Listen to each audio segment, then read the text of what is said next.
Hey everybody, Mike Desepoli, financial advisor, coming to you today with our latest Ask the Advisor video where we take questions directly from our viewers. Today's question is, how can I jumpstart my retirement savings? Which is a great question.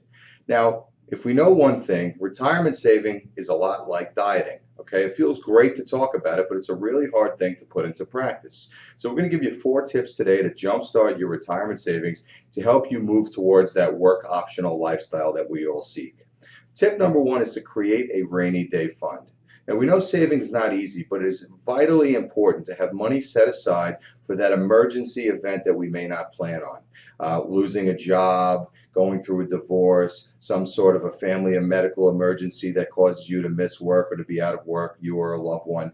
It's critical that you have money put on the sidelines, at least 3 months of expenses set aside, that if something were to happen to you or someone in your family and the income were to slow or stop completely, you still have enough money to meet your monthly expenses, to pay for your mortgage, to pay for your utilities, to pay for groceries, and a lot of the essentials. So that's tip number 1, is create a rainy day fund. And we generally recommend minimally 3 months.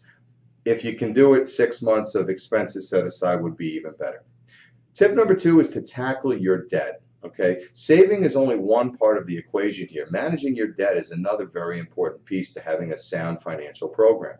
We see a lot of misuse of credit cards this day and age. We have a negative savings rate here in America, which means people are actually spending money before they have it.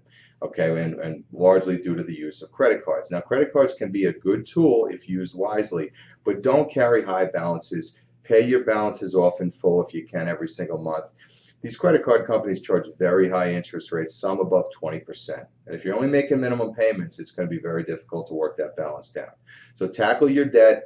Most people don't realize, but that is another way to raise your net worth. Making money is not the only way to increase your net worth. Paying down debt is another tool to make your financial picture continue to improve.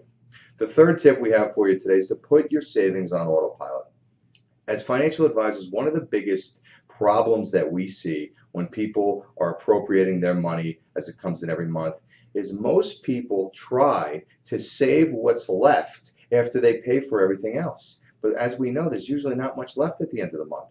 So our tip is a little bit of a reverse engineering thought here. Pay yourself first, then deal with your expenses. Okay, and when we say put savings on autopilot, make those contributions to your 401k, to your IRA, to your savings account, make them automatic. All these banks nowadays, you can set it up online, first of the month, set the amount of money that you want to move right into your savings account. This way, now that money is put away for you, it's saved, you've achieved that goal for the month, now you can tackle your expenses and to work your way through and to create a sustainable budget. So put your savings on autopilot is tip number 3. And our 4th tip is to maximize your human capital. As we've seen, it's becoming more and more difficult to have a sound financial program that will allow you to retire for 20 or 30 years and live on that money. So what are people doing? Some people are choosing to work longer. That may not be something that lends itself to every career field out there, but if you have the opportunity to extend your career, that may be a good idea to bring on some additional earnings to lighten the load of your retirement years and how much of the expenses you'll actually incur. So again, just to review, step 1, create a rainy day fund. Step 2 is tackle your debt. Step 3, put your savings on autopilot. And number 4, try to maximize your human capital. Thanks for watching this video. If you have a question that you'd like us to answer, feel free to email, tweet us, or send it to us on Facebook. We'd be happy to answer it. Thanks for watching, and I look forward to seeing you soon.